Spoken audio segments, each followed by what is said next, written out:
Good morning guys, I'm in Las Vegas getting ready for the Bitcoin conference Industry Day. Today's schedule is packed since it's Industry Day and it's exclusive to industry people and whale VIP ticket holders with more professional and insider content than the public day that will be tomorrow and the day after tomorrow. I will try to record as much as possible so that I can share that whale, that VIP info with you. Knowledge is power, alphas are money, and by the end of this video, you will thank me for the edge you will gain. Before we head to the venue, don't forget to subscribe. I will be updating throughout the Bitcoin conference and whale party and everything this week. Subscribing ensures you won't miss anything. Also, you can add me on Telegram for direct chats if you want to contact me. The link is in the description too. Okay, let's go.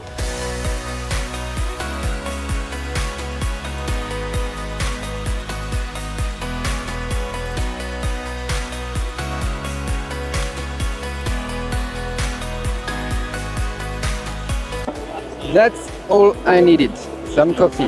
Let's go to the Nakamoto stage now. They have a talk about how to fund the Bitcoin strategic reserve.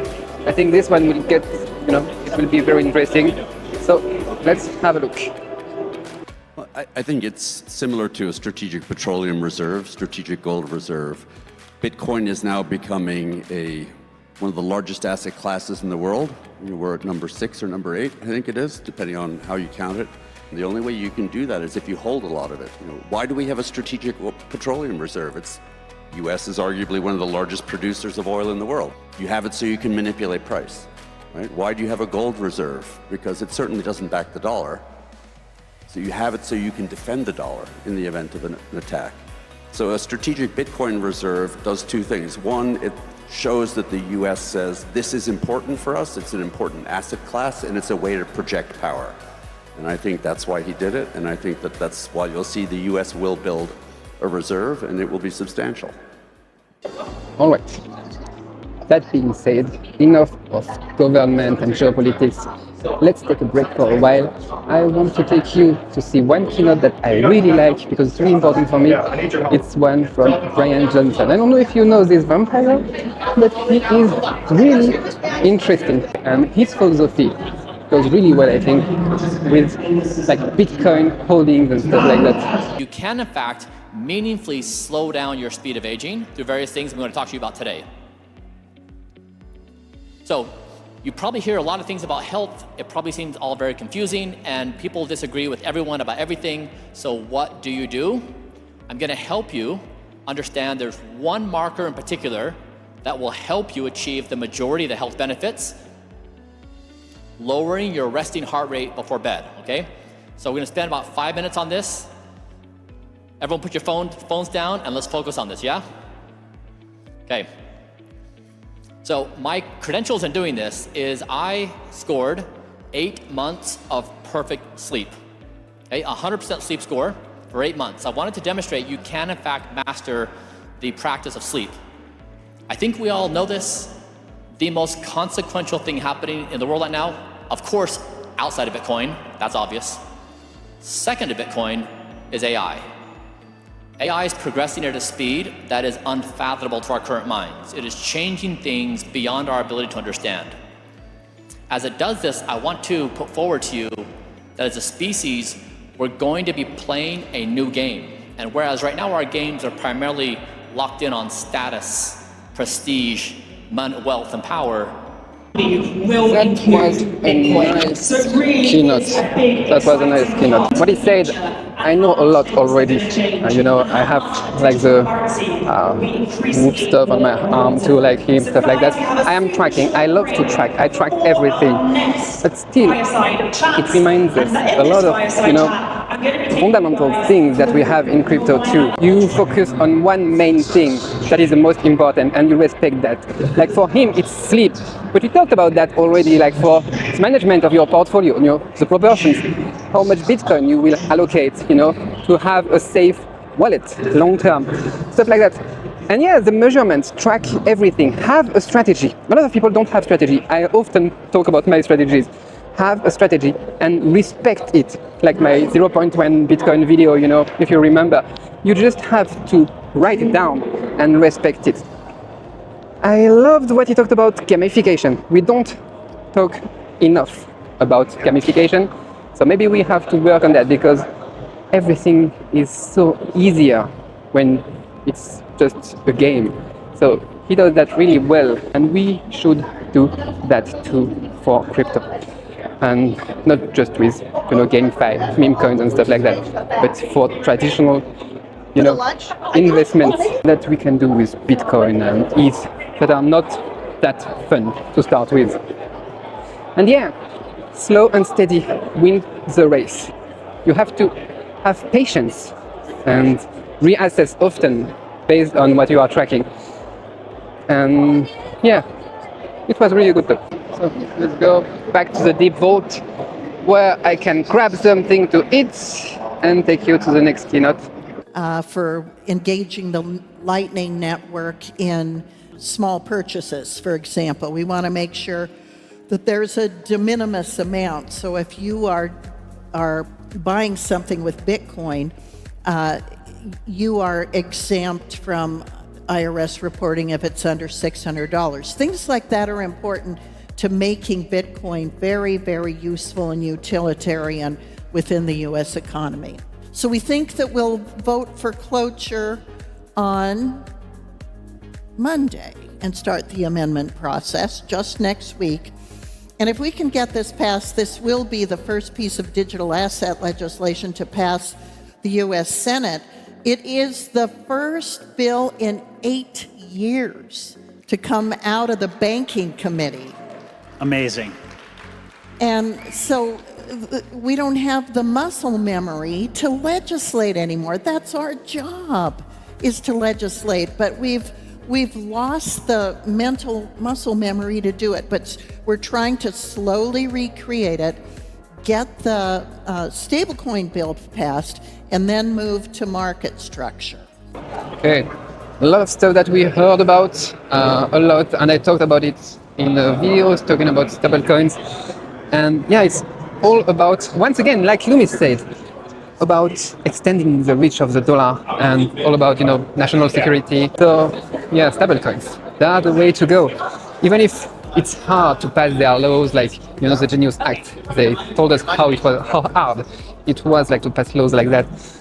But still, we are on the way, we are on the good way. So I think it's great, and they are the first, they are building the infrastructure.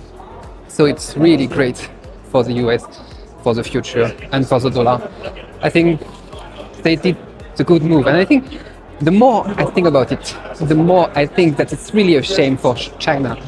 They had so much power. They had so many people that believed in this thing. They could have done that, but they didn't. They chose to ban, they chose to censor, and now they are left behind. And maybe they will never, recoup this loss. So yeah, it was interesting. A lot of stuff that we talked about before, but it's still a good reminder that stablecoins are really good for the US dollar. And that's all.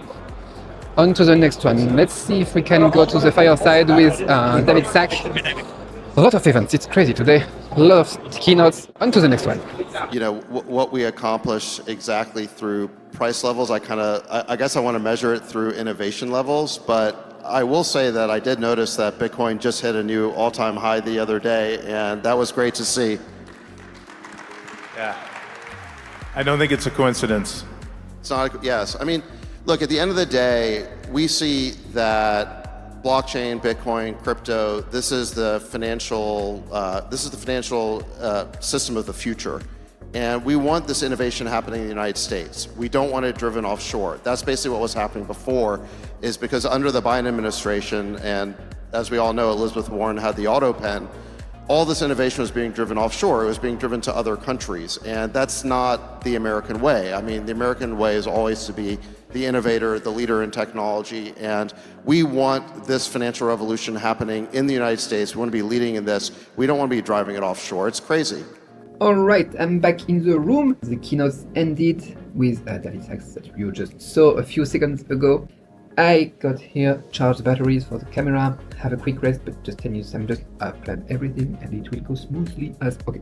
So, I have to be quick. It's because we have to go to the whale, VIP reception. there is a special event for us whales, so I will go and I will take you there. I hope that I won't have the same problem as yesterday at the nightclub. The problem was that I couldn't take this camera. I will try anyway. Let's talk about this day. This day was crazy. It's packed. It's crazy. And let's talk about David Sachs, the last keynote. David Sachs is Trump's AI and crypto czar. His last keynote was straight fire, and it's good that we ended this day with him because this guy has big ideas and he's dropping truth bomb about crypto legislation. It's not empty talks anymore. This feels real. New regulatory frameworks, stablecoin bills, we had the Genius Act, it's all coming now and it's huge because it's getting real. I can feel it. It's great for Bitcoin and for crypto as a whole.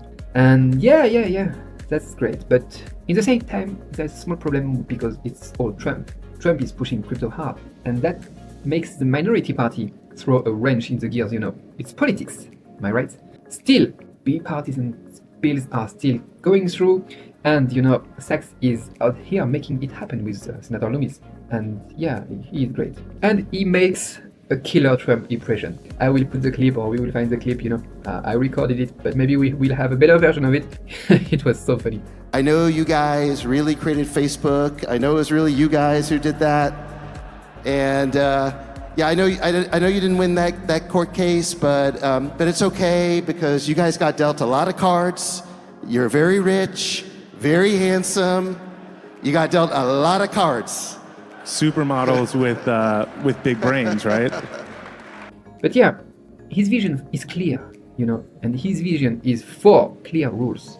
That's great. And yeah, it got us all at the event hyped for what's next. So yeah, I think we are getting into crypto's golden age. Drop a like if you are bullish on crypto. And let me know, are we headed for a crypto boom? Do you think that we will... Oh, the speakers here, they are all talking about new ATH this week, this month. I don't care. I think we are getting there sooner or later. It feels so real. Let's wrap all that up and go to the party. Go to the, reception. Let's go.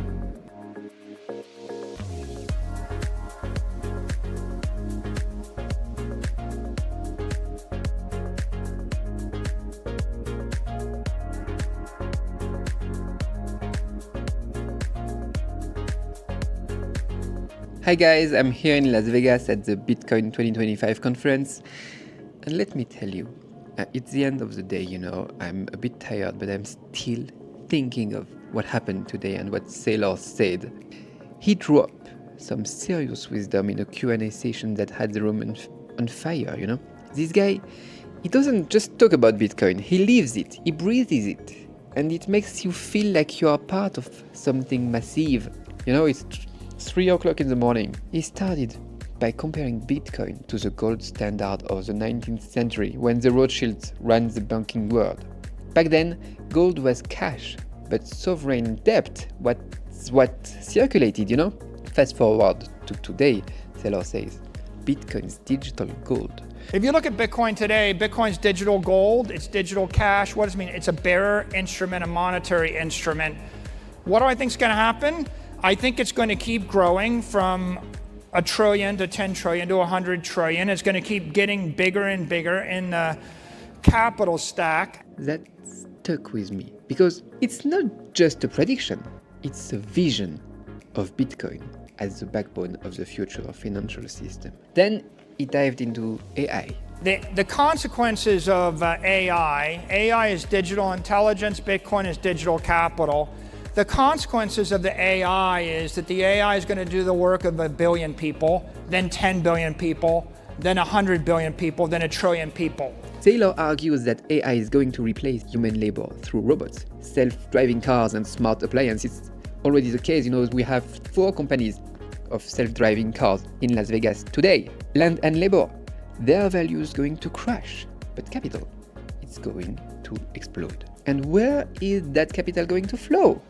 Right into Bitcoin. It's not just about humans using Bitcoin, it's about machines, AIs, entire economies running on this digital capital because the technology is fast, because Bitcoin is trustless and pure. We can challenge him on a few points, but it felt like he was handing us a roadmap to the future and saying, this is where the world is going, get on board. It wasn't just about numbers or markets. It was about a paradigm shift, a world where Bitcoin isn't just money, it's the foundation of everything. That's some good food for thought. And yeah, I'm still thinking about that, still buzzing, from Saylor's words, and I wanted you to feel it too. And to think about that too.